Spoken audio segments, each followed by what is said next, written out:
Railway परीक्षा में धांधली को लेके आरा में भी हंगामा हो रहा है। लगातार 5 घंटे तक छात्रों का ये प्रदर्शन चला है। छात्रों के हंगामे के बाद पुलिस ने लाठीचार्ज आरा में भी किया और पुलिस पर पथराव के बाद आरा में ये हालात तनावपूर्ण हुए। देखिए, वाटर कैनन का भी इस्तेमाल किया है, पानी की बौछारों का इस्तेमाल करते हुए पुलिसकर्मी इस वक्त इन छात्रों पर आपको नजर आ रहे हैं। आरा में भी ये तस्वीरें देखने को मिली। हालांकि ये भी आपको बता दें कि यहाँ जो स्टूडेंट्स थे उन्होंने पहले पथराव किया वहां पर पुलिस पर, और देखिए पुलिसकर्मी भी घायल हुए हैं। ये भी आपको इन तस्वीरों में नजर आ रहा है।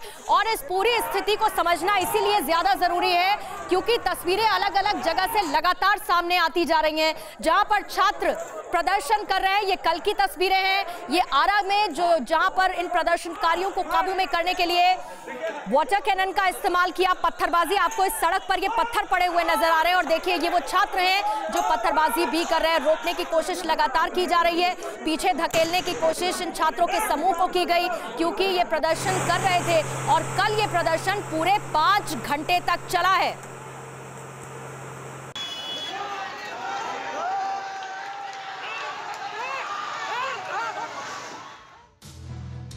और आपको कुछ और जानकारी देने से पहले ये भी बार बार बता दें कि टीवी 9 भारतवर्ष ये अपील करता है इन छात्रों से कि इस तरह की हिंसक घटना को वो अंजाम बिल्कुल ना दे। उनकी तरफ से जो मांगे सामने रखी गई हैं, टीवी 9 भारतवर्ष भी इस खबर को कवर करते हुए उन मांगों को सरकार तक, रेलवे बोर्ड तक पहुंचाने की कोशिश लगातार कर रहा है। और छात्रों की समस्याओं को सुलझाने के लिए लगातार कोशिश टीवी 9 भारतवर्ष की तरफ से भी की जा रही है। और इसीलिए आपको यह भी समझाना पड़ेगा कि रेलवे एग्जाम पर जिस तरह की स्थिति बनी है, संग्राम बना है, क्या जरूरत आन पड़ी कि इन स्टूडेंट्स को सड़क पर आना पड़ा, ये प्रदर्शन करना पड़ा।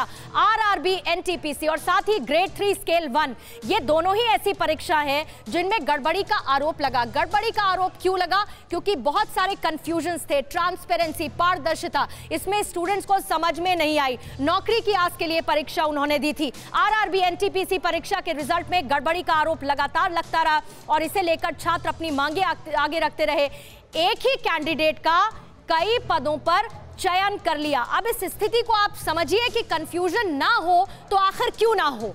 दरअसल एक ही कैंडिडेट, कई ऐसे पद थे जिस पर उसका चयन हुआ और ऐसा लगता है बाकी स्टूडेंट्स को, क्योंकि ऐसा होने पर जो दूसरे छात्रों को मौका मिल सकता था, यानी कि उनका चयन हो सकता था, वो हुआ नहीं, तो यानी कि उनका हक मारा गया। ऐसे में ये स्थिति पैदा होती हुई नजर आई क्योंकि एक ही कैंडिडेट को कई पदों पर चयनित कर लिया गया।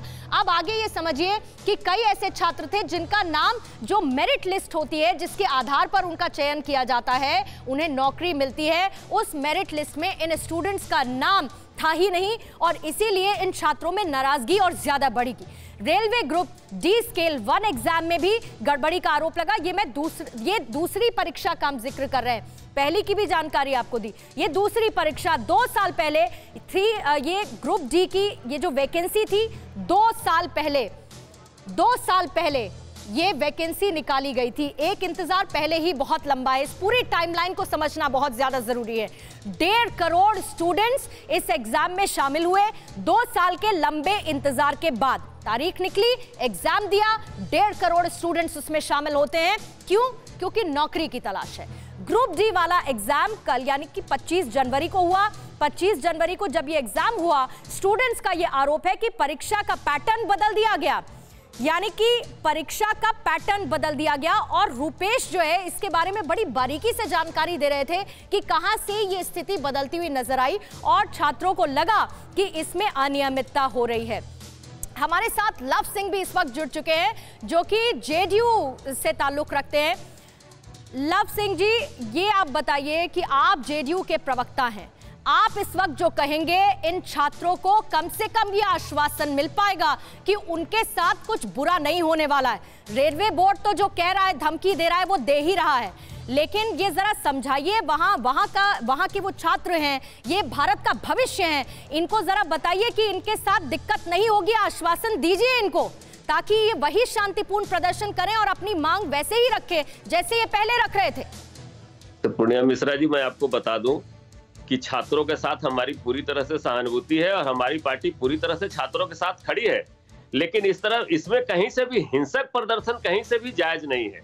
उनको भी संयम बरतना चाहिए। छात्र हमारे देश के भविष्य हैं। एक चीज पहले, आप और मैं इस यहाँ पर एक पेज पर है, हम TV9 भारतवर्ष, हम भी लगातार यही कह रहे हैं, और बाकी जितने प्रवक्ता हैं, सर सुनिए, बाकी पार्टियों के भी प्रवक्ता ये कह रहे हैं कि हिंसक प्रदर्शन नहीं होना चाहिए, बिल्कुल नहीं होना चाहिए। लेकिन क्या आप ये बता पाएंगे कि हिंसक प्रदर्शन की नौबत कैसे आई? तस्वीरें आप देखिए कैसे लाठीचार्ज इन स्टूडेंट्स पर हो रहा है, और दूसरी तरफ धांधली लगातार चलती आ रही है, अनियमितता लगातार बनी हुई है, उस पर रेलवे बोर्ड धमकी दे देता है कि कभी नौकरी नहीं मिलेगी आजीवन उन्हें। देखिए, ऐसी बात नहीं है। जो भी इस तरह के प्रदर्शन में या आगजनी में शामिल होते हैं, पहले से ही नियम है कि ऐसे लोगों को नौकरी में नहीं रखा जाता है। आप ये कोई नई नियम नहीं बनाया गया है। लेकिन मैं जहां तक कहता हूं, इन बातों से इतर हम सब अपील करते हुए कहते हैं कि छात्र संयम बरते। एक कमेटी का गठन हो रहा है, कमेटी का गठन होगा। हम लोगों भी आग्रह करेंगे, भारत सरकार के द्वारा छात्रों के भविष्य के साथ खिलवाड़ नहीं किया जाएगा। छात्र संयमित रूप से प्रदर्शन करेंगे तो ऐसा मामला आएगा ही नहीं। अच्छा लव सिंह जी, ये बताइए, क्या आप इस स्थिति पर थोड़ी और आप क्लैरिटी दे पाएंगे? आप ये समझ रहे हैं कि कितने पद निकले हैं और उसके लिए 1.5 करोड़ स्टूडेंट्स अगर पहुंच रहे हैं, तो क्या आप बिहार में बेरोजगारी की समस्या से इनकार कर सकते हैं? आप कहते हैं कि छात्रों के पास भरपूर मौका है, और अगर उसमें समस्या हो रही है तो ये छात्र करें क्या? देखिए, छात्र समस्या, और अगर संयम के साथ छात्र जिस तरह का रिजल्ट निकला, अगर कहीं से भी उनको लगता है कि कुछ गड़बड़ी हुई है, तो इसका संयमित रूप से ज्ञापन दे सकते हैं, रेल मंत्री से मिल सकते हैं। मैं माननीय मुख्यमंत्री जी के तरफ से आपको आश्वस्त करता हूं कि माननीय मुख्यमंत्री जी हमेशा बहुत ही संयमित ढंग से शासन को चलाते हैं, शासन प्रशासन को चलाते हैं। ऐसा नहीं है, जब तक उग्र रूप से, आपने अभी खुद दिखाया आरा में कैसे पत्थरबाजी हो रही थी, अगर इस तरह से हम अगर उग्र होकर प्रदर्शन करेंगे तो पुलिस को भी थोड़ा बल प्रयोग करना पड़ेगा। इसमें कहीं मैं इनकार नहीं करता, लेकिन ये कहीं से भी नहीं जायज है कि आप हिंसक प्रदर्शन करें। बिल्कुल, आप और मैं एक आवाज में मिलकर ये कह रहे हैं। TV9 भारतवर्ष भी लगातार छात्रों से अपील कर रहा है, और मैं इस बात को देखिए फिर दोहरा रही हूँ कि ये हिंसक प्रदर्शन जायज नहीं है।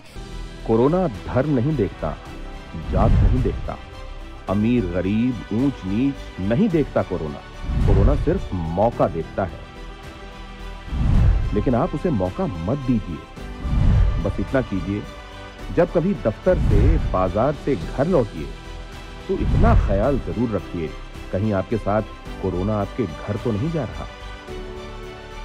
भूलिए मत, कोरोना अभी जिंदा है।